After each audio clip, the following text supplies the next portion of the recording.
राधे। देखो महाराज, किसी की बुराई करने में भी अपना ही टोटा है, सीधी सी बात है। अब श्रोता की बड़ाई की और श्रोता की बुराई की तो देख लो 10-15 मिनट, लेकिन फायदा भी हुआ ना, भगवान का नाम स्मरण हुआ। प्रथम है श्रोता, दूसरे है सरोता। कथा पांडाल में, कथा करने वाले में, कथा कराने वाले में, म्यूजिक में ना जाने कौन कौन सी कमी निकाल करके कहेंगे अरे महाराज ऐसा नहीं वैसा होना चाहिए था, कथा के बीच में 2-4 चुटकले होने चाहिए थे, थोड़ा नृत्य गीत होना चाहिए था। हजारों कमियां निकाल करके जो चला जाए उसे कहते हैं सरोता। और तीसरी कौन से महाराज बोले सोता, वो सबसे बढ़िया। बड़ी बड़ी कथाओं में सबसे पीछे जाकर के कोना देखते हैं और महाराज सो जाते। बोले क्यों? बोले घर में तो सोने नहीं देता कोई, पोता पोती ना सोने दे, काम बहुत ज्यादा है, तो सबसे पीछे जाके सो जाते हैं। और जैसे ही कथा पूर्ण होती है, प्रसाद बंटने लगता है, आरती का जयकारा लगता है, तो बोलते हैं अरे आरती हो गई? बोले हाँ। बोले कथा कैसी हुई? बोले कथा बहुत बढ़िया हुई। बोले क्यों हुई? बोले हम तो सो रहे थे ना, हमें तो इसलिए सबसे बड़ा आनंद आया, इसलिए कथा बहुत बढ़िया हुई। लेकिन भगवान किसको मिलेंगे? बोले भगवान मिलेंगे श्रोता को। श्रीमद् भागवत कथा वही है, स्थान भी वही है, श्रोता भी वही है, लेकिन विमान सिर्फ धुंधकारी के लिए ही आया है। मुक्ति कभी भी मरने की बात नहीं होती, ध्यान रखना। मुक्ति तो जिंदा जी ही हो जाती। जिसकी मुक्ति जिंदा जी नहीं हुई तो मरने के बाद तो कभी होगी भी नहीं। बोले महाराज जिंदा जी कैसे? जिसने अपने मन को भगवान के चरणों में समर्पित कर दिया वही मोक्ष है, वही मुक्ति है। मरते समय भी गोविंद की याद रहेगी जब तो मोक्ष होगा, और मरते समय भी यदि 99 की बातें याद रही तो मोक्ष कहां से होगा? मरने के बाद भी नहीं। भगवान के पार्षदों ने कहा गोकर्ण जी महाराज, कथा सबने सुनी, लेकिन धुंधकारी के मन की इच्छा थी कि मैं इस प्रेत योनि से छुटकारा प्राप्त कर लूं, इसलिए विमान उसी के लिए आया है, मोक्ष भी उसी को मिला। और सभी के देखते देखते वो विमान पर धुंधकारी विराजमान हुआ और भगवान के पार्षद उसको बिठा करके भगवान के धाम पर ले गए। उसके बाद गोकर्ण जी ने फिर सावन माह के अंदर कथा रखी। फिर कथा सभी लोगों ने मन से सुनी, और महाराज भागवत में लिखा है कि सभी के लिए विमान आए और सभी को बिठा करके गोकर्ण जी महाराज भगवान के धाम पर ले गए। बोले भक्त और भगवान की सदगुरुदेव भगवान की जय जय श्री राधे। नारद जी ने बीच में पूछ लिया महाराज कथा कैसी सुनी जाए, कथा का नियम क्या है वह भी बता दीजिए। सनत कुमारों ने कहा भागवत कथा जब भी सुनी जाए, जब भी करवाई जाए, तो विद्वान ब्राह्मण से उसका मुहूर्त निकलवाया जाए। भागवत के लिए श्रावण मास, माघ मास, भादो मास, आश्विनी मास, कार्तिक माह, आहगन का महीना, फाल्गुन का महीना, ज्येष्ठ का महीना, सभी महीने श्रेष्ठ हैं, केवल एक पोख माह को छोड़कर। भागवत में लिखा है, आजकल तो खैर सब हो रहा है, भगवान का नाम किसी दिन ले लिया जाए, लेकिन भागवत में लिखा है कि यदि फल की प्राप्ति चाहिए तो पोख माह में कथा कभी भी नहीं करानी चाहिए। भागवत राम कथा करी जा सकती है, भक्तमाल कथा करी जा सकती है, लेकिन श्रीमद् भागवत कथा नहीं। देवताओं का पूजन बड़ी श्रद्धा से करें, एकांतवास हो, कथा का वक्ता विद्वान हो, शास्त्रों का प्रवक्ता हो, वेदांतों का ज्ञाता हो, उच्चारण सभी की समझ में आए, मंत्र जाप करने वाले, मूल पाठ करने वाले ब्राह्मण आचार्यगण साथ हों। और भागवत में बहुत बड़ी बात लिखी है कि व्यास मंच पर बैठ करके कभी भी फालतू प्रसंगों का उच्चारण नहीं करना चाहिए। कथा में जितने भी प्रसंग आए, वामन जन्मोत्सव आए, जितने भी उत्सव आए, कृष्ण जन्मोत्सव आए, उन सभी को मनाना चाहिए बड़ी श्रद्धा के साथ। और जितनी उदारता से इस ज्ञान यज्ञ में आप उत्सव मनाएंगे, उतना ही उत्सव आपके जीवन में जन्म जन्मांतर तक बनता रहेगा। भगवान की कथा एक ही आसन पर बैठ करके करनी चाहिए और एक ही आसन पर बैठ करके सुननी भी चाहिए। आप जिसको कोई तकलीफ है, पाँव में तकलीफ है, कोई दिक्कत नहीं, कुर्सी पे बैठ करके भी सुन सकता है, तखत पे बैठ के भी सुन सकता है, लेट करके भी सुन सकता है। लेकिन कथा का श्रवण सहज आसन, जिस आसन पे बैठ के मैं आपको कथा सुना रहा हूं, ये सहज आसन बोलते हैं। और महाराज, लेकिन कभी भी दोनों पैरों को मोड़ करके और महाराज नीचे पैरों को करके कथा नहीं सुननी चाहिए। उसे बोलते हैं दरिद्री आसन। यदि उस आसन पर बैठ करके आप कथा श्रवण करते हैं तो आपकी राज्य लक्ष्मी, आपकी जो लक्ष्मी है, घर में जो लक्ष्मी आती है, उससे आप वंचित रह जाएंगे। लिखा है कि यदि उस आसन पर देवराज इंद्र स्वयं बैठ करके भी कथा श्रवण करें तो उनको भी उस कथा का कुछ फल प्राप्त नहीं होगा। आज अब महाराज, क्या खा करके कथा सुननी चाहिए, करनी चाहिए, और क्या पी करके सुननी चाहिए, वह भी सुन लीजिए।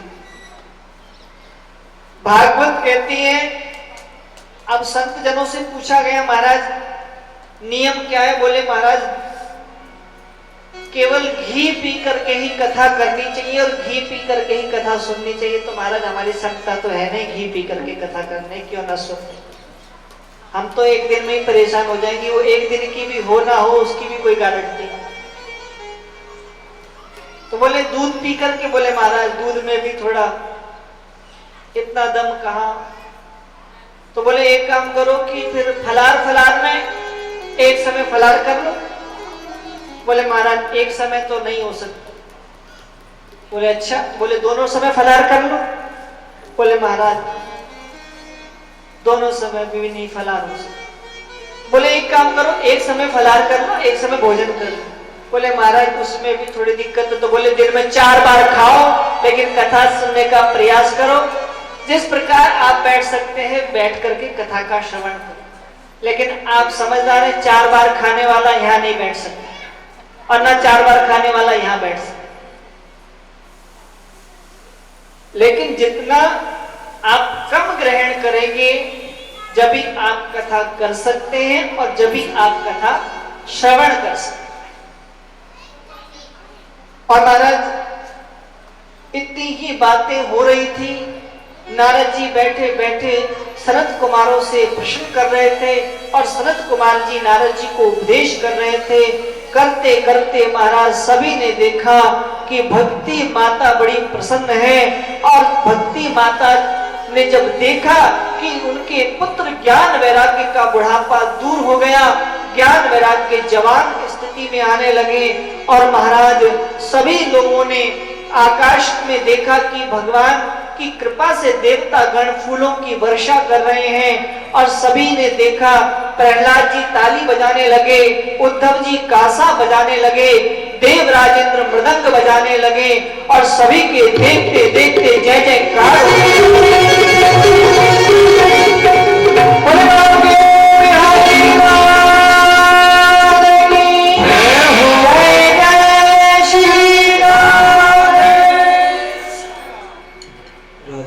हमारो धन राधा श्री राधा, हमारो धन राधा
भक्ति माता के पुत्र ज्ञान वैराग्य का बुढ़ापा दूर हो गया और उसी समय भगवान श्री कृष्ण उस भक्ति माता के सन्मुख प्रकट हो गए। बोले बाकी बिहारी लाल की जय हो। जय जय श्री राधे। यह है श्रीमद् भागवत कथा का महत्व। देखिए ऐसा है, आज तो महात्मा है, कथा को एक छोटे से दृष्टांत के और सुंदर से भजन के बाद विश्राम देंगे। कल से हमारा प्रयास रहेगा कि हम 1 बजे से 5 बजे तक की कथा का समय रखने का प्रयास करेंगे, जिससे कि संध्या काल में आप सभी को भी अपने अपने घर के कार्य करने का समय मिल जाए। और वैसे भी ठंड का समय है। मैं सिर्फ यही कहना चाहता हूं कि भगवान पर यदि भरोसा किया है तो महाराज मन से करना, और उस मन से विश्वास करने से आपको शीघ्र से शीघ्र फल की प्राप्ति हो। मेरा यही संकल्प मेहंदीपुर धाम में रहता है कि सप्तम दिवस तक जो जो भक्त कथा श्रवण करें, सप्तम दिवस में उनके कष्टों की निवृत्ति हो। बाबा बालाजी महाराज से आशीर्वाद लेते हुए अपने घर को प्रस्थान करें। हमेशा यही बाबा से एक विनती है, प्रार्थना है, और इसी संकल्प से और आप सभी के सहयोग से श्रीमद् भागवत कथा की यहाँ पर हमेशा व्यवस्था होती है। और इस बार भी बाबा से यही प्रार्थना है कि सप्तम दिवस सभी के कष्टों की निवृत्ति हो और सभी की काया सुखी हो, सभी अपने अपने घर प्रस्थान करें, सभी अपने अपने घर प्रस्थान करें सुखी काया को लेकर। भगवान से प्रेम कैसा होता है? भगवान से प्रेम 2 प्रकार से किया जाता है। एक, भगवान से प्रेम किया जाता है केवल भगवान मानकर, और दूसरा प्रेम किया जाता है भगवान से रिश्ता जोड़। एक सज्जन व्यक्ति थे, सालेग्राम जी को अपने पास रखा करते थे, ब्राह्मण थे। और महाराज जब कहीं कथा होती तो सालेग्राम भगवान को बड़े सुंदर तरीके से सिंहासन पर सजा देते, और जब कथा पूर्ण हो जाती तो सालेग्राम भगवान को थैले में डाल लेते। एक सत्यनारायण भगवान की कथा हुई, सालेग्राम भगवान का पूजन हुआ, ग्रामवासी कथा सुनने के लिए आए, कथा पूर्ण होने लगी, सभी एक एक करके प्रणाम करके जाने लगे। उसी समय एक कुत्ता पीछे से आया और सालेग्राम भगवान के पास में एक आटे की पोटली रखी हुई थी, थैली रखी हुई थी। जैसे उस आटे की थैली को ले जाने लगा तो पंडित जी ने देखा, अरे आटे की पोटली ले गया। पंडित जी ने तुरंत इधर देखा उधर देखा, कुछ नजर नहीं आया तो सालेग्राम भगवान को उठाया और महाराज कुत्ते को दे करके मार। और बड़े जोश में कहते हैं पंडित जी, प्रात करा स्नान पटा पर, रोजाना आप आपको पटे पे बिठा करके बड़े सुंदर चांदी के डोने में विराजमान करके स्नान कराता था। प्रात करा स्नान पटा पर प्रेम सहित तुम्हें पधरा में, तुम्हारा श्रृंगार करके बड़े सुंदर तरीके से तुम्हें विराजमान करते थे। टिक्कर साग पूड़ी और खीर प्रेम समेत तुम्हें पवा में, रोजाना तुम्हें खीर पूड़ी साग बड़े बड़े सुंदर व्यंजन तुम्हें खिलाता। तीरथ रहे मंदिर में बार अनेक तुम्हें उठाए बैठावे, मंदिर जाता तीर्थ जाता बार बार तुम्हें उठाता बैठाता। पर सत्य कहे साले ग्राम जी, दास के काम तो तुम आज ही आए, आज तक नहीं आए। तुम्हें स्नान कराया, इतना खिलाया पिलाया, लेकिन आपने आज 250 ग्राम आटे की बचत कर दी उस कुत्ते के लगकर। ये कैसा प्रेम है? बोले ना ये भगवान का प्रेम है और ना ये भक्त का प्रेम। और बहुत से संत क्या कहेंगे, बोले इसमें भी गूढ़ रहस्य है। बोले क्या? कि वो कुत्ता बेचारा सोचता था कभी मुझे भी भगवान का स्पर्श हो। भगवान ने कहा ऐसे तो होगा नहीं, इस भक्त के जरिए ही हो जाए। और दूसरे भक्त प्रेम कैसा होता है? बोले प्रेम सच्चा प्रेम कैसा? बोले एक संत जी थे, रोजाना भगवान सालेग्राम जी का पूजन करते थे, प्रसाद पाते थे, लेकिन वो भोजन वही करते थे जो सबसे पहले आता था। पास में वैद्य जी की दुकान थी। वैद्य जी बोले महाराज आज की सेवा मेरी है। सबसे पहले सेवा दाल आटा चावल सब आ गए। संत भगवान स्वयं बनाते थे, भोग लगाते थे और फिर पाते थे। और जैसे ही महाराज संत भगवान ने देखा कि इसमें राम रस नहीं है, नमक नहीं, संत भगवान ने देखा कि वैद्य जी का लड़का खेल रहा था दुकान के आगे। बोले बेटा इधर आओ, तुम्हारे पिताजी राम रस भूल गए।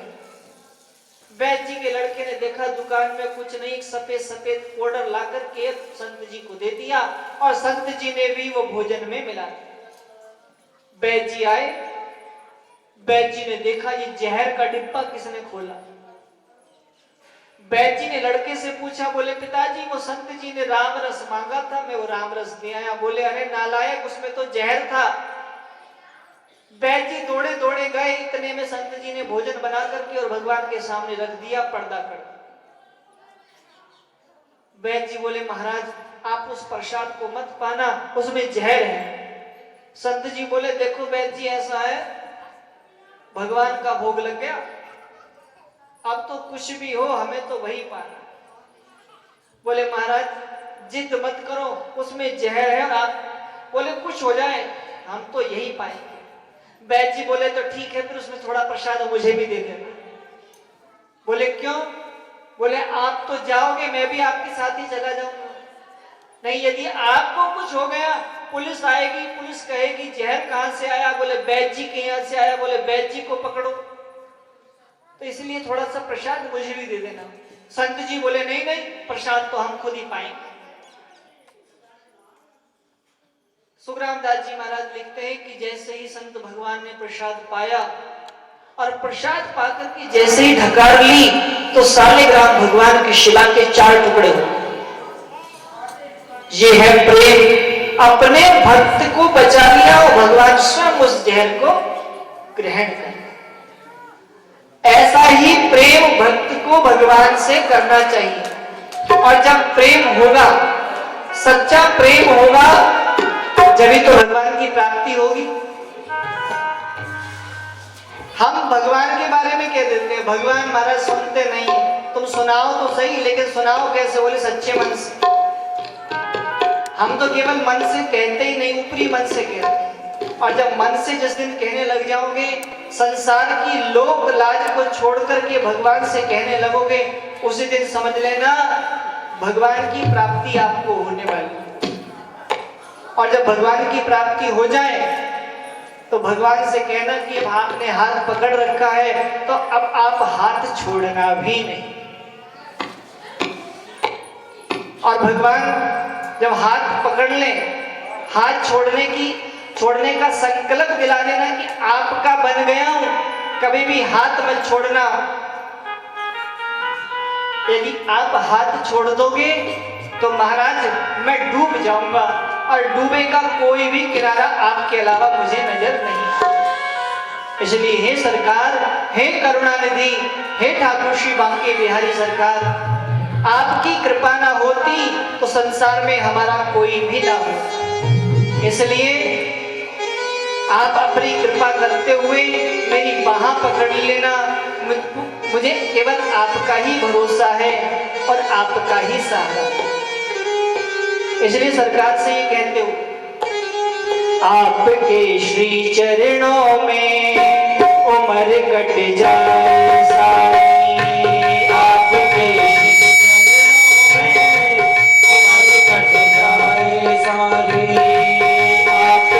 श्री चरणों में उम्र कट जाए सारी, आपके श्री चरणों में उम्र कट जाए सारी, जिधर भी देखूं आए,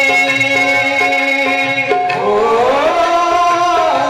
जिधर भी देखूं आए, युगल छवि शाम तुम्हारी, आपके श्री चरणों में उम्र कट जाए सारी, आपके श्री चरणों में उम्र कट जाए सारी। दया करो मेरी शान, कृपा करो मेरी शान, दया करो मेरी शान, कृपा करो मेरी शान। हरि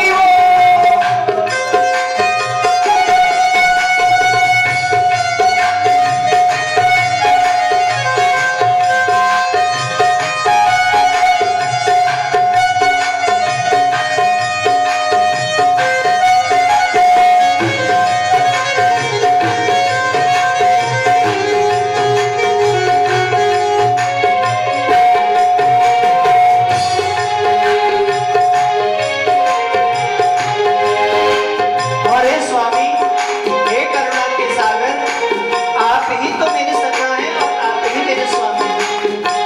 श्याम तुम स्वामी मेरे, स्वामिनी राधे रानी, श्याम तुम स्वामी मेरे, स्वामिनी राधे रानी, युगल चरणों को निहारत कटे मेरी जिंदगानी, युगल चरणों को निहारत कटे मेरी जिंदगानी, मैं तो बस चाकर तेरा, ओ मैं तो बस चाकर तेरा, चाकरी लागे प्यारी, आपके श्री चरणों में उम्र कट जाए सारी, आपके श्री चरणों में उम्र कट जाए सारी।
तुमसे रहना नहीं मंजूर है हमको, दूर अब तुमसे रहना नहीं मंजूर है हमको, पास अब आना पड़ेगा सुनो ए प्यारे तुमको, पास अब आना पड़ेगा सुनो ए प्यारे तुमको,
एक बारी प्रेम से बोले बालाजी महाराज जय हो, जोर से बोले बालाजी,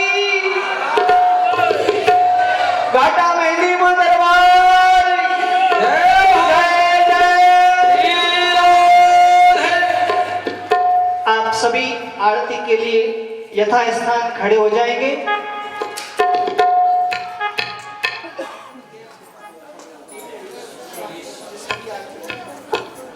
प्रेम पूर्वक सभी आरती करेंगे।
खराब हो जाए। अब यदि सबसे बड़ा धन है तो वो आप हो, और सत्य बात बोल रहा हूं, यदि गोपाल को अपना बना लो, यदि गोविंद को अपना बना लो तो संसार में कहीं भी भटकने की आवश्यकता नहीं। बोले प्रमाण, बोले उसका भी प्रमाण। महाराज बालाजी दरबार में तो प्रमाण मांगने वाले बहुत रहते हैं। इन 7 दिन के अंदर 7 कथाएं होंगी तो रोजाना एक प्रमाण मेरे पास चाहिए। क्या आप कथा सुना रहे थे, क्या इसमें कोई सच्चाई थी? तो बाद में बताने से पहले मंच में ही बता दी जाए, वही सबसे बड़ी बात। सन 2014, 13 या 14 की बात। उस समय हम अपने गुरुदेव के साथ में अध्ययन भी करते थे और कथाओं में जाया भी करते थे। बाबा की कृपा से तो सन 12 से ही भागवत पीठ पर आसीन हो गए गुरु कृपा से। लेकिन गुरुदेव की कृपा से हम एक बारी पंजाब गए, लुधियाना। आज तक हमने अपने जीवन में स्वयं भी उतनी सेवा नहीं कर पाता जितनी सेवा हमने वहां पर देखी उस यजमान के घर। बोले महाराज सेवा कैसी थी? एक माता जी थी, उस समय वो 90 के ऊपर होंगी, अब तो बहुत समय हो गया कि है या नहीं। हम जब गए सबका बड़ा आदर सत्कार हुआ। जब भोजन का समय आया, बहुत लंबी चौड़ी डाइनिंग टेबल थी महाराज, बहुत बड़ा बंगला था, सभी ब्राह्मण उस पे विराजमान हुए और ब्राह्मणों के मध्य बीचों बीच इतना बड़ा विग्रह श्री गोपाल जी महाराज का विराजमान। और जब गोपाल जी का विग्रह विराजमान हुआ, आज माता जी आई, सभी की पत्तल लगी, जल दिया गया, मीठा दिया गया। लेकिन महाराज गोपाल जी की सेवा कैसी हो रही है? गोपाल जी के सामने पहले जल रखा गया, उसके बाद खीर आई। माता जी कहती अच्छा खीर नहीं खानी है, आइसक्रीम खानी है? बोले हाँ। आइसक्रीम आई। 2 मिनट बाद माता जी कहती अच्छा आइसक्रीम अच्छी नहीं लगी, क्या चाहिए? कोल्ड ड्रिंक चाहिए? कोल्ड ड्रिंक आ गई। अच्छा जुकाम की शिकायत है? कोई बात नहीं, कोल्ड ड्रिंक नहीं पीना, माखन में से नहीं खाना। अच्छा पेट दर्द हो रहा है? महाराज सब देखते रहे। आधा घंटे तक भगवान से पूछा गया कि आपको चाहिए तो चाहिए क्या?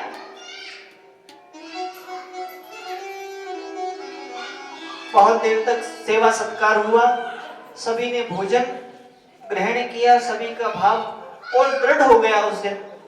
और करते करते महाराज जब 7वें दिवस कथा पूर्ण होने के बाद हम गुरु जी के साथ में 2-3 दिन के लिए वहां रुके। जब हमने बड़े प्रेम से, बचपन से ही किसी चीज को जानने की जिज्ञासा मन में अधिक रहती थी, पूछा माता जी से। हमने कहा दादी जी आप एक बात बताओ, आप ये जो बार बार पूछ रही थी और बार बार पूछ करके जो हटा रही थी, क्या भगवान से आपकी बातें हो रही थी? बोले हाँ। उन्होंने मुझसे कहा 2 साल भगवान की सेवा में जब रहेगा तो भगवान तुझसे भी बात करने लग जाए, और भगवान आपसे भी बात करने लग जाएंगे और आपसे बात करते हैं भी। उसका भी प्रमाण बताऊंगा आपको।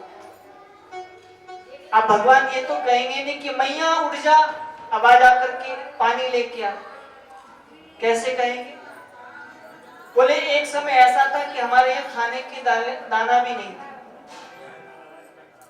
एक बार एक बस जा रही थी वृंदावन के लिए, दर्शन करके आई,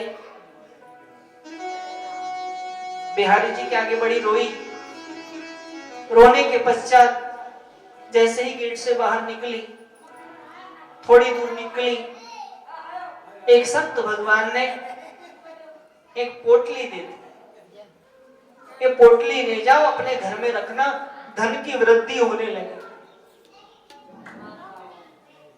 धीरे धीरे हमने वो पोटली लाकर के ऐसे कैसे रख दी। एक दिन एक संत भगवान फिर आए और बोले माता ये एक बोरा जो है आटा है, इसको वजन ज्यादा हो गए है, या अपने पास रख लो और जब हम शाम को आएंगे तो आपसे ये आटा ले जाए। वो संत भगवान आज तक आए नहीं, लेकिन उस बोरे में जानते हो क्या था? नोट थे, असरफियां, सोना, चांदी, हीरे, मोती। जो पहली बार ही वृंदावन गया, सरकार के आगे रो करके आया कि मैं आपको चढ़ाने के लिए कुछ लाया नहीं, मेरी सामर्थ्य नहीं है मैं आपको 1 रुपया तक चढ़ा दूं। चढ़ाऊं तो क्या, केवल एक भाव के फूल आपके चरणों में चढ़ाए, उसके अलावा कुछ चढ़ा नहीं सकता। लाखों रुपए का 56 भोग लगा करके और तन तन के बिहारी जी के सामने खड़े होगे तो बिहारी जी प्रसन्न नहीं होंगे। जब तेरे पास लाखों रुपए हैं तो तू मुझे मांगने थोड़ी आया, वहां तो भाव। और महाराज जैसे ही हमने वो 2 दिन बाद वो कट्टा खोला, बोरी खोली, तो हम आज जो कुछ भी हैं वो सब उन्हीं की कृपा से। और महाराज मैं उसी अगले दिन वृंदावन गई, वहां से गोपाल जी का विग्रह लाई। गोपाल जी के आगे नित्य प्रति रोती थी कि आपने मुझे दिया, बहुत कुछ दिया, लेकिन आपने मेरा प्रेम मुझसे छीन लिया। बोले क्यों? बोले जब माया भक्त के पास में आ जाती है तो भगवान से प्रेम नहीं होता है, इसलिए लाला मैंने सब कुछ छोड़ दिया, सोना चांदी सब मेरे बच्चों को है, ये महल जवाहरात गाड़ी बंगले फैक्ट्री सब उनकी हैं, लेकिन मेरा तो जो है सो है वो गोपाल। प्रातः काल उठ करके और संध्या काल तक शयन के समय तक गोपाल की सेवा में रहती है। 11 नौकर उनके घर के प्रभु सेवा में तत्पर रहते हैं कि किस समय सरकार की क्या आवश्यकता पड़ती है। आप कोई कहे महाराज हम पे तो नौकर नहीं है, हम तो स्वयं ही कर सकते। यहाँ नौकर की बात नहीं है, यहाँ आइसक्रीम की बात नहीं है, यहाँ महाराज कोल्ड ड्रिंक की बात नहीं है, यहाँ तो सिर्फ है तो है सिर्फ प्रेम की बात। कथा सिर्फ यह कहती है कि प्रेम करो। अब बात आई कि भगवान बात कैसे करते हैं। जब आप भगवान को लाड़ लड़ाते हो, भगवान का स्नान करते हो, तो मन में ये भाव रखा करो कि हम भगवान को कहीं मैल तो नहीं लग रहा, आज भगवान ज्यादा काले तो नहीं हो गए, भगवान का चंदन सही है या नहीं है, भगवान का मुकुट टेढ़ा है या बांसुरी टेढ़ी तो नहीं है, या बांसुरी सीधी है। आज भगवान की आंखें थोड़ी टेढ़ी है, गुस्से में। भाव प्रकट करो, अगले दिन से ही गोपाल बोलने लग जाएंगे, इस बात की गारंटी। लेकिन बुलवाने वाला भी तो होना चाहिए। सजा धजा करके रख दी। आपके घर गोपाल जी हैं? हाँ। आपके घर गोपाल जी हैं? हाँ। मेरे नाय मैं कल ही लेके आऊं। बस घोड़ा मोड़ हो रही है कि हाँ मेरे नाय मेरे नाय। घर घर में गोपाल बैठे, लेकिन पूजा काऊ की ना है। प्रेम करोगे जब ही भगवान की प्राप्ति होगी। और जब प्रेम करोगे तो प्रेम कैसा होगा? भक्त कहता है प्रभु से, डूब जाती मेरी नैया कब की, घर तेरा सहारा न होता। कौन देता है मुश्किल घड़ी में साथ, उस वक्त आपका सहारा न होता। छोड़ दिया था सब कुछ तेरे हाथों में, तू साथ नहीं तो ये जीवन गवारा न होता। आपका भरोसा है और आपका ही सहारा है, और आपकी कृपा के बिना कोई ना हमारा है। हे करुणा के सागर, यदि यही बात मन में मैं धारणा करूं, यही भागवत कहती, और भागवत सिर्फ यही कहती कि एक बार जो उसका बन जाता है उसको फिर दुनिया में भटकने की आवश्यकता नहीं है। क्यों घबराऊं मैं, मेरा तो शाम से नाता है। क्यों घबराऊं मैं,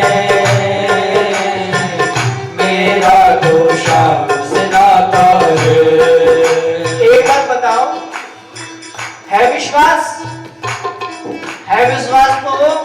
हाथ भी उठाना और बोलना भी। क्या?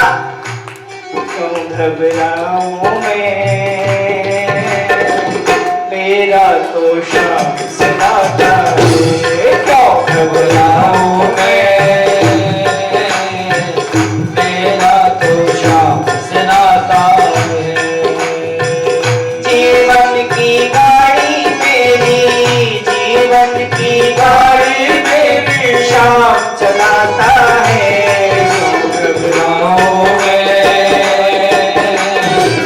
मेरा तो शाम से नाता है। क्यों घबराऊं मैं, मेरा तो शाम से नाता है। हरि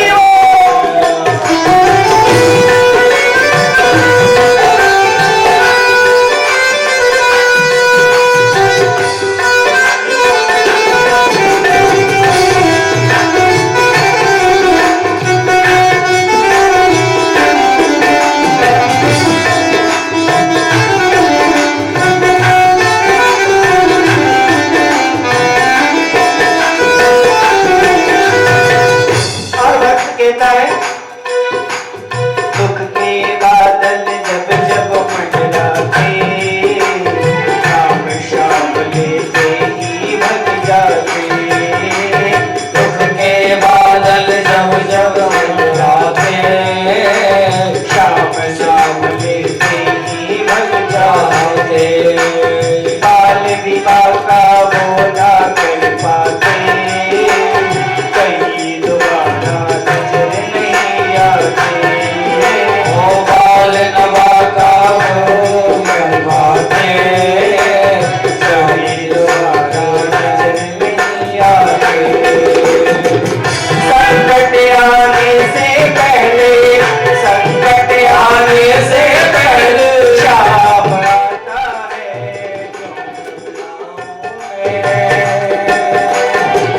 मेरा तो शाम घबराऊं मैं, मेरा तो शाम से नाता है।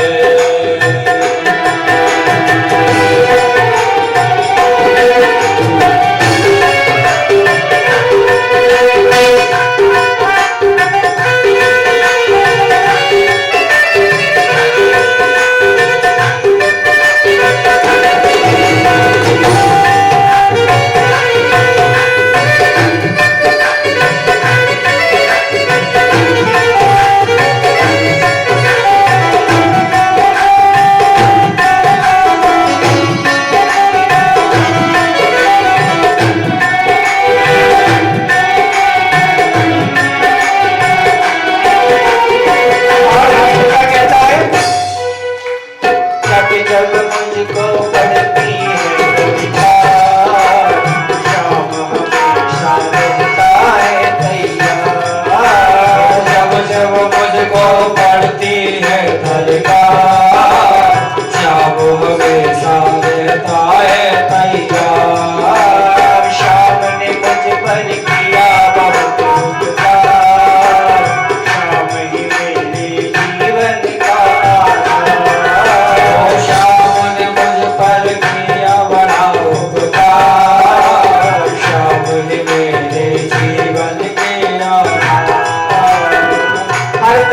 मुझ पे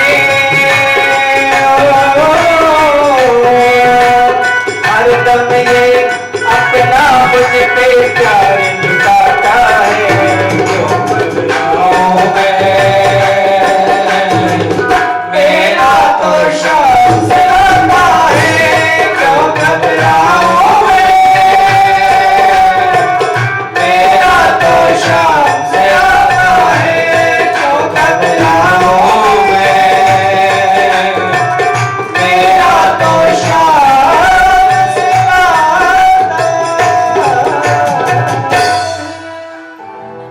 विश्वास ये रखना है कि मेरा नाता उनसे है, तो मैं किसी से क्यों घबराऊं।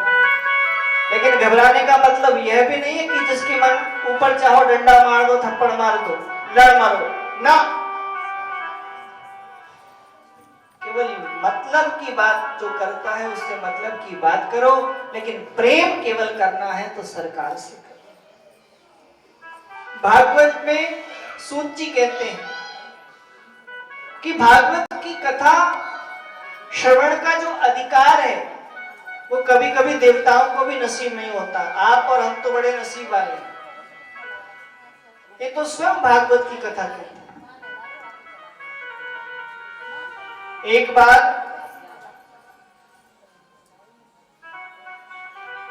जब सुखदेव भगवान राजा परीक्षित को कथा श्रवण करा रहे थे, उसी समय देवराज इंद्र अपने साथियों सहित अमृत कलश लेकर के सुखदेव भगवान के पास में आए। गुरुदेव, ये जो अमृत रूपी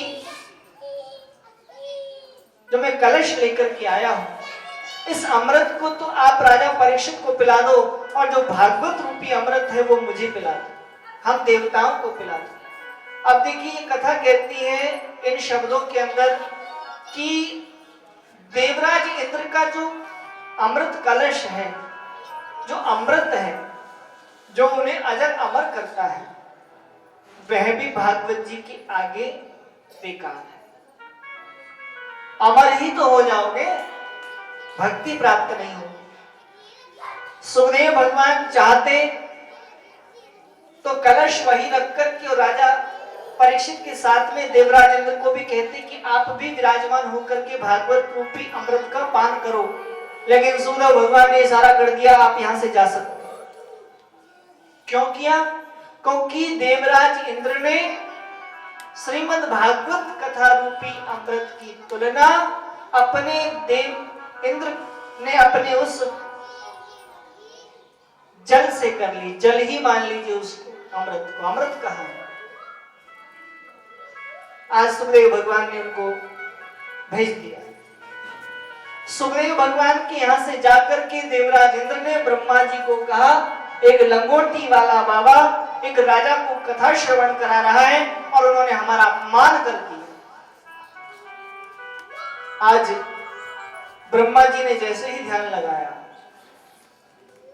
उसी समय महाराज ब्रह्मा जी ने देखा कि एक राजा पालकी में बैठ करके और बैकुंठ की तरफ बढ़ रहा है और लोग बाग जय जयकार कर रहे हैं। उसी समय ब्रह्मा जी ने कहा, देवराज, तुमने बहुत बड़ी गलती की है, तुमने तो भागवत जी का अपमान किया है, सुखदेव भगवान का अपमान किया है। अरे, जिस कथा के सुनने से जन्म जन्मांतर तक का दोष खत्म हो जाता है, बार बार जन्मना, बार बार मरना, ये सब दूर हो जाता है, आपने उस कथा अमृत की तुलना अपने स्वर्ग के अमृत से कर ली। नारद जी भी वहां खड़े हुए थे। ब्रह्मा जी ने कहा, जानते हो श्रीमद् भागवत अमृत क्या है? बोले, क्या है? पुनरपि जननम पुनरपि मरणम पुनरपि जननी जठरे शयनम। बार बार जन्मना, बार बार मरना, बार बार मातृ गर्भ में आना, बार बार यह दुनिया में आकर के दुख भोगने से छुटकारा प्राप्त हो जाता है, मोक्ष प्राप्त हो जाता है, आवागमन से छुट्टी हो जाती है। आज सभी देवता ब्रह्मा जी के साथ सुखदेव भगवान के पास आए, प्रार्थना की, और महाराज भागवत में तो लिखा है कि सभी ग्रंथों की को एक तरफ रखा गया पलड़े में और श्रीमद् भागवत कथा को एक तरफ रखा गया, तो सबसे ऊंचा ग्रंथ श्रीमद् भागवत कथा को पाया। श्रीमद् भागवत स्वयं श्री कृष्ण है। देखिए, हमारे हिंदू धर्म में लाइव चल रही है, लेकिन मैं बोल देता हूं एक बहुत बड़ी बात, और वो जो बड़ी बात है वो बहुत खराब बात है। हमारा कोई भी ग्रंथ है, हम कितने ही विद्वान ब्राह्मण हैं, सेठ जी हैं, चौधरी जी हैं, ठाकुर साहब हैं, कोई भी, हम सभी ग्रंथों को एक थैले में डालेंगे, काख में दबाएंगे और चल देंगे, और दूसरी बात, कहीं भी रख करके उसको पढ़ने लगे। जब हमें हमारी निगाहों में हमारे ग्रंथ की लिए ही कोई इज्जत नहीं है तो भगवान के लिए क्या इज्जत है। श्रीमद् भागवत स्वयं भगवान श्री कृष्ण है, रामायण जी स्वयं अपने आप में भगवान श्री राम है, हमने उनको ही नीचे बिठा दिया तो हमें भगवान से प्रेम कैसा। हमेशा ध्यान रखिए, श्रीमद् भागवत कथा को कोई भी ग्रंथ हो, सभी ग्रंथों को सुंदर आसन पर विराजमान कीजिए, चौकी पे विराजमान कीजिए, सुंदर कपड़ा लगाइए, उन्हें साक्षात नारायण समझ करके उनकी पूजा की जाती है। जिस ग्रंथ को अपने शीश पे रख के हम कलश यात्रा में यहां तक लाए, वो स्वयं साक्षात नारायण है, और उसी ग्रंथ को हम बैग में रख करके बस में जाएं और सीट के नीचे दे दे तो महाराज कहां की विद्युता रह जाएगी। भगवान तो यही कहेंगे कि संसार में दिखाने के लिए तो शीश पे रख के लेके आए थे, और वैसे जो है हमारे ग्रंथ हमारे सर्वो सब कुछ है, ये मान के चलिए हिंदू धर्म की नाक है। श्रीमद् भागवत स्वयं भगवान श्री कृष्ण स्वरूप है। नारद जी ने जन जन में इसका प्रचार करने के लिए अपने पिता श्री ब्रह्मा जी से इसका अध्ययन किया, लेकिन सप्ताह श्रवण की विधि क्या है ये तो नारद जी ने भी सनत कुमारों से जाना। देवर्षि नारद जी बड़े दयालु हैं, बड़े कृपालु संत हैं। एक बार नारद जी घूमते हुए बद्रीनाथ जैसे तीर्थ में पहुंचे, वहां सोनकादिक ऋषियों ने नारद जी को देखा। नारद जी आप यहां, और आपके मुख पे ये पसीना कैसे? नारद जी कहते महाराज पूरी पृथ्वी मंडल पर मैं भ्रमण करता हुआ आया, हरिद्वार, बद्रीनाथ, केदारनाथ, पुष्कर जी, काशी जी, बड़े बड़े तीर्थों पे गया, लेकिन मेरे को मन में कहीं भी शांति प्राप्त नहीं। बड़ों का आदर सत्कार नहीं है, संतों के नाम पर ढोंगी विराजमान हो गए, भक्तों को लूटने लग गए, पाखंड फैल गया। और महाराज ने सब कुछ देखते हुए और जैसे ही श्रीधाम वृंदावन की पावन धरा पर पहुंचा, मैंने एक विचित्र दृश्य को देखा। बोले क्या? कि माता भक्ति 16 वर्ष की है और उनके पुत्र ज्ञान वैराग्य 80 वर्ष के। और महाराज जब मैंने माता भक्ति से पूछा मां ये सब क्या है, तो माता भक्ति ने कहा देवऋषि मैं द्रविड़ देश में उत्पन्न हुई, कर्नाटक में बड़ी हुई, महाराष्ट्र में सम्मानित हुई, गुजरात में बुढ़ापे ने घेर लिया, और जब मैं वृंदावन आई तो महाराज मैं तो जवान हो गई लेकिन मेरे पुत्रों को बुढ़ापे ने घेर। नारद जी ने कहा माता ये सब कुछ कलयुग का प्रभाव है। कलिना धर्म मित्रेण धरे अम्बादिताधुना। अधर्म का जो मित्र है कली, उसने लोगों की बुद्धि को बिगाड़ दिया। लेकिन माता आप चिंता ना करें, आप तो भगवान से मिला देने वाली भक्ति हैं। और मां आपको एक बात और बताऊं। बोले क्या? कि भगवान ने आपको एक बहुत ऊंचा पद दिया है। भक्ति माता कहते हैं कौन सा पद? बोले मुक्ति माता को आपकी दासी बना रखा। बोले कैसे? एक बार भगवान जमुना जी के किनारे किनारे टहलने के लिए निकले, तो जो मुक्ति है, मुक्ति माता, वो झाड़ियों में छिपी हुई थी। और जैसे ही भगवान निकले तो भगवान की चरणों को पकड़े, रोने लगे। भगवान बोले देवी क्या बात है बताओ। मुक्ति कहे गोपाल से मेरी मुक्ति बताओ। मेरी मुक्ति कब होगी? मैं तो दुनिया को मुक्त करती हूं, लेकिन मेरी मुक्ति? भगवान कहते हैं मुक्ति मुक्ति कहे गोपाल से, मेरी मुक्ति बताओ। और भगवान कहते हैं ब्रज रज जब मस्तक लगे, तो मुक्ति मुक्त हो जाओ। भगवान ने कहा मेरे 84 कोस ब्रज क्षेत्र में जितने भी भक्त परिक्रमा लगाते हैं, टहलते हैं, हे देवी उनकी चरणों की रज अपने मस्तक पे लगाओ तो तुम्हारा भी मोक्ष हो। माता भक्ति कहती है देव ऋषि नारद जी से, आपकी बात सही है, आप जैसे संतों के कारण ही तो ये धरती टिकी हुई है, लेकिन आप जैसे संतों के होने के बाद मैं दुखी। नारद जी ने कहा माता आप धीरज रखें। आज नारद जी ने माता पृथ्वी को आश्वासन, माता भक्ति को आश्वासन दिया और नारद जी ने आंख बंद कर ली और वेदों के मंत्रों का उच्चारण करना प्रारंभ किया। वेद में 4000 मंत्र हैं ज्ञान कांड के, 80,000 मंत्र है कर्म कांड के, 16,000 मंत्र है भक्ति के, उपासना कांड के। नारद जी ने जैसे ही वेदों के मंत्रों का उच्चारण करना प्रारंभ किया, ज्ञान वैराग्य जवान होने लगे और जैसे ही मंत्र पूर्ण होते जाते हैं तो ज्ञान वैराग्य बूढ़े होकर के धड़ाम से पृथ्वी पर फिर गिर जाते। गीता जी का पाठ किया, फिर भी नारद जी ने बड़े बड़े संतों से, विद्वानों से इस बात के लिए पूछा। अभी सभी संत ये कहते हैं महाराज नारद जी को हम क्या बताएं। देव ऋषि नारद, ऋषियों के जो देव ऋषि,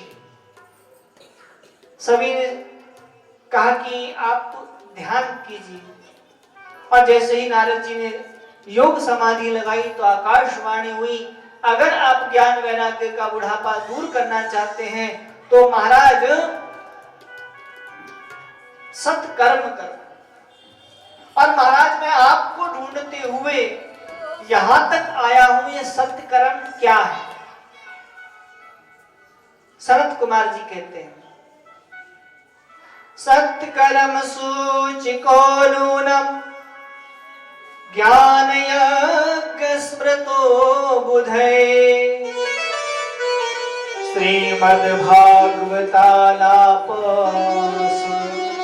तो गीत सुखाई।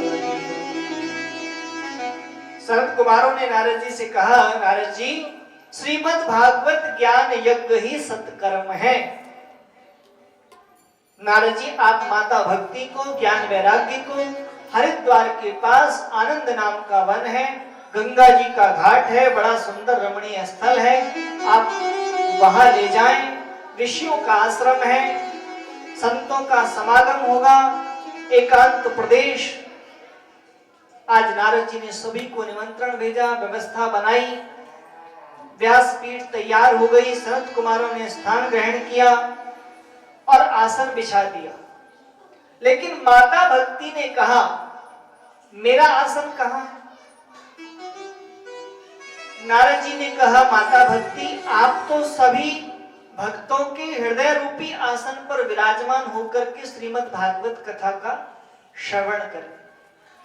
आज माता भक्ति ने भक्तों के मन रूपी आसन को ग्रहण किया और मुख्य यजमान बने श्री देव ऋषि नारद जी। सभी ने लाडली जी के चरणों का स्मरण किया और भागवत भी यही कहती है। श्रीमद् भागवत कथा में राधा रानी का नाम स्मरण किया जाता है और महाराज राम कथा में राम जी का स्मरण किया जाता है। सभी ग्रंथों में उस देवता का गुणगान करके उनको बुलाया जाता है। आज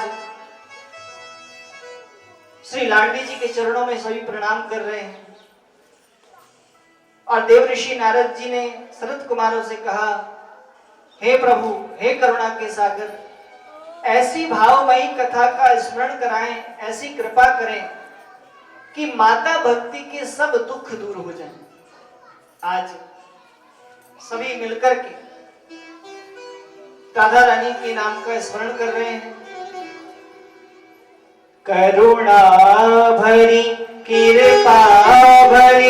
मेरी दयामयी राधे, करुणामयी कृपामयी मेरी दयामयी राधे, करुणामयी कृपामयी मेरी दयामयी राधे, करुणामयी कृपामयी मेरी दयामयी राधे, करुणामयी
सभी ने मिलकर के लाडली जी का ध्यान किया।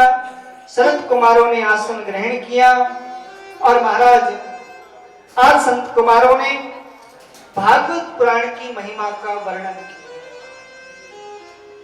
जिसके श्रवण मात्र से मुक्ति हाथ लग जाती है। आज संत कुमार जी कहते हैं, नारद जी, इस पुराण में 18,000 श्लोक हैं, 12 स्कंद हैं, सुखदेव जी परीक्षित का संवाद है। आप ध्यान से भागवत कथा का श्रवण करें। नारद जी, जिस घर में नित्य प्रति श्रीमद् भागवत कथा का पाठ होता है वह घर तीर्थ स्वरूप हो जाता है। जो व्यक्ति भागवत के आधा श्लोक या चौथाई श्लोक का नित्य पाठ करता है उसे राजस्व यज्ञ की प्राप्ति होती है। और जो अंत समय में श्रीमद् भागवत कथा का एक वाक्य भी सुन ले तो उसे महाराज मोक्ष प्राप्त हो जाता है, भगवान का वैकुंठ प्राप्त हो जाता है। सूत जी ने कहा, सौनक जी, जब भगवान श्री कृष्ण अपने इस धराधर को छोड़कर अपने नित्य धाम को पधारने लगे, उसी समय उनके प्रिय सखा उद्धव जी ने कहा, हे गोविंद, अब आप मुझे एक बात बता दो। आप तो अपने भक्तों का कार्य करने के बाद अपने परम धाम को जा रहे हैं, लेकिन आपके जाने के बाद मुझे सबसे बड़ी चिंता यह है कि इतना अधिक अत्याचार जब फैलेगा तो उस समय आपके भक्तों की रक्षा कौन करेगा। उसी समय प्रभात क्षेत्र में उद्धव जी के वचनों को सुनकर के भगवान नारायण ने कहा, सुनो, आज मेरी सर्व शक्ति, सारी शक्ति इस भागवत जी में विराजमान हो रही है। और भागवत स्वयं भगवान उस भागवत में विराजमान हो गए, ऐसा कह लीजिए। श्रीमद् भागवत समुद्र में प्रवेश कर गए, इसीलिए श्रीमद् भागवत को भागवत नहीं श्रीमद् भागवत भगवान कहा जाता है। और नारद जी को सनत कुमार जी सर्वप्रथम महात्म की जो कथा है, जो आज हम कह रहे हैं, महात्म में माता भक्ति और ज्ञान वैराग्य की ही कथा है। तुंगभद्रा तटे पूर्वम भूतपतनमुत्तमं यत्र वर्णा सर्वधर्मेण सत्ते सत्करं तत्परा। एक प्राचीन इतिहास नारद जी को सुना रहे हैं संत कुमार जी। पूर्व काल में तुंगभद्रा नदी के तट पर एक नगर बसा है। उस नगर में वेदों के ज्ञानी सत्कर्म करने वाले आत्मदेव नामों के ब्राह्मण निवास करते हैं। आत्मदेव नामक ब्राह्मण बड़े धार्मिक हैं, भगवान का भजन करते हैं, आदर सत्कार करते हैं, लेकिन उनको एक चिंता है। उनकी पत्नी का नाम है धुंधली, उनके यह संतान नहीं है। ब्राह्मण धनी भी हैं, सुखी भी हैं, दुख है तो केवल संतान। एक दिन अपने प्राणों का त्याग करने के लिए नदी के किनारे बैठे हुए हैं कि यदि यह संतान नहीं है तो मुझे जीने का कोई अधिकार नहीं। मन में इस बात को धारण करके और नदी में जैसे ही आत्म हत्या करने वाले थे कूद करके, उसी समय सामने से एक संत भगवान आ रहे और ब्राह्मण दौड़ते हुए संत भगवान के चरणों में जाकर के गिर पड़े। संत भगवान ने आशीर्वाद दिया। संत भगवान ने उनके मस्तिष्क को देख करके पढ़ लिया कि ये किस चीज के लिए मेरे पास में आया। रोने लगे। संत जी ने फिर भी ब्राह्मण से पूछा, ब्राह्मण क्या चाहते हो? मैंने तुम्हारे मस्तिष्क की रेखा को पढ़, मेरे पुत्र होने वाला है। ब्राह्मण की पत्नी धुंधली कहती है, देखो गर्भवती होना पड़ेगा, पुत्र को गर्भ में रखना पड़ेगा, नियम परहेज से रहना पड़ेगा, ये मैं नहीं कर सकती, इसलिए जो तेरा पुत्र होगा वो तू मुझे दे जाना, उसके बदले में कुछ धन मुझसे लेना। आज महाराज ऐसा ही हुआ। समय अनुसार बोले इस फल का क्या करें, बोले इस फल को गौ माता को दे दो। ब्राह्मण आत्मदेव के यहाँ जो गौ माता थी उसने उस फल को खा लिया।